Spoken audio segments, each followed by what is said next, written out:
You also mentioned workflow automation. I know you guys have a CPaaS offering, communications platform as a service, are kind of able to marry that with BYOC.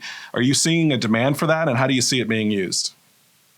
We absolutely are. And then there's two real drivers. We talked earlier about consumers wanting to be able to control when and how they interface with a particular enterprise that they're doing business with.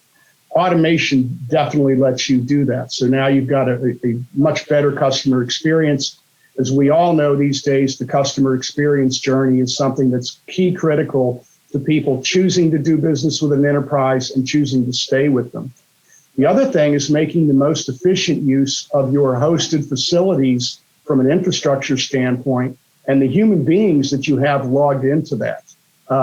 I want my agents, if I'm an enterprise, to truly be doing those things with my customers that need human-to-human interaction. The more that I can automate those things that can be automated, it's a win-win. My human beings work more efficiently to take care of the problems that need their attention, and I give the customer 24/7 access to take care of those things that don't necessarily need it. We're seeing a lot of movement in the space because there's a recognition that you can achieve both those goals now with communication workflow automation solutions from IntelePeer. We've talked about the concept. Can you get a little more specific about how a user might build out just a sample automation? Yeah, absolutely. I'll give you two. We have a company that we work with that their contact center is set up to help customers activate benefit cards like EIDC, WIC, et cetera. And they received a major contract from the U.S. government that had a very fast turnaround time. They were not able to spin up the physical infrastructure in that hosted provider and put human beings in seats to handle that new workload. So what we did is we automated at the network level the ability for card holders to activate their cards and then check balances and do simple things that traditionally required a human to do, but don't these days.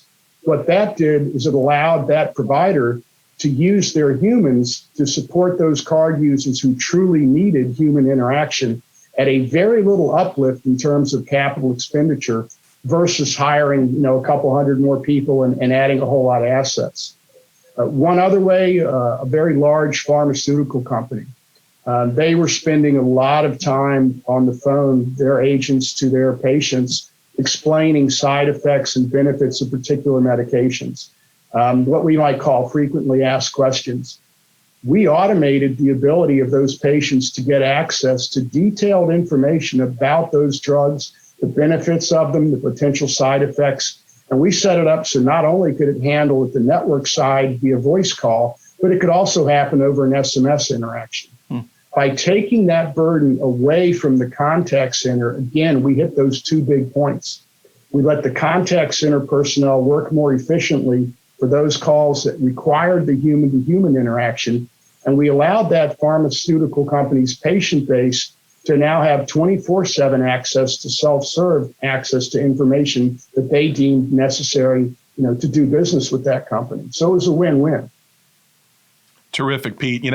As I think about this, it seems to me it's more about bringing a better carrier than just bringing your own carrier. And I think what you guys are doing is super exciting. And I just want to thank you so much for taking the time today to dive deeper into this. My pleasure. It's a fun place to be in. There's a lot happening, and IntelePeer is on the leading edge. Thanks, Pete.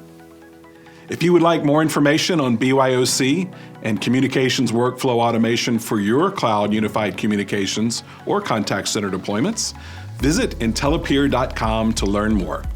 Thanks for watching.